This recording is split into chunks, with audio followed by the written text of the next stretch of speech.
1958 മാങ്കുളത്താണ് ഹൈറേഞ്ചിലെ ആദ്യ ഉരുൾപൊട്ടൽ റിപ്പോർട്ട് ചെയ്തത്.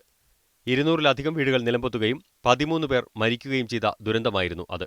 1974 ജൂലൈ 24-ന് അടിമാലിയിലുണ്ടായ ഉരുൾപൊട്ടലിൽ 14 പേർ മരിച്ചു. 89 ജൂൺ 27-ന് കൂമ്പൻപാറയിൽ ഒരു വീട്ടിലെ 9 പേരാണ് മരിച്ചത്. അതേ വർഷം നാടുകാണിയിലുണ്ടായ അപകടത്തിൽ പൊലിഞ്ഞത് 9 ജീവൻ. 1990-ൽ കുന്തളംപാറയിലുണ്ടായ ഉരുൾപൊട്ടലിൽ 4 പേരും 92 നവംബർ 14-ന് നെടുങ്കണ്ടത്ത് 5 പേരും മരിച്ചു. 7 പേരുടെ ജീവൻ പൊലിഞ്ഞ ദുരന്തമാണ് 1994 ജൂലൈ 14-നുണ്ടായത്.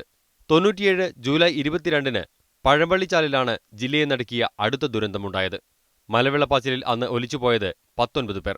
2000-ൽ കഞ്ഞിക്കുഴിയിലുണ്ടായ ഉരുൾപൊട്ടലിൽ 3 പേരും 2001 ജൂലൈ 9-ന് ഉടുമ്പന്നൂർ വെള്ളായണി മലയിൽ 4 പേരും മരണത്തിന് കീഴടങ്ങി. ഈ ദുരന്തത്തിലാണ് പ്രശസ്ത ന്യൂസ് ഫോട്ടോഗ്രാഫർ വിക്ടർ ജോർജിന് ജീവൻ നഷ്ടമായത്. 2004 ഓഗസ്റ്റിൽ കുളമാവിൽ തടയണ തകർന്ന് ഒരു കുടുംബത്തിലെ 5 പേർ മരിച്ചത് ഇന്നും നീറുന്ന ഓർമ്മയാണ്.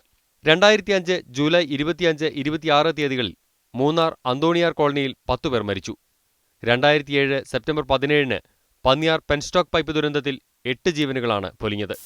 ഒടുവിൽ ഈ ഓഗസ്റ്റിലെ ആദ്യ ഞായറും തിങ്കളും ഇടുക്കി ജില്ലയ്ക്ക് വീണ്ടും ദുരിതമായി. ബിജു തറയിൽ, മീഡിയ 1 ഇടുക്കി.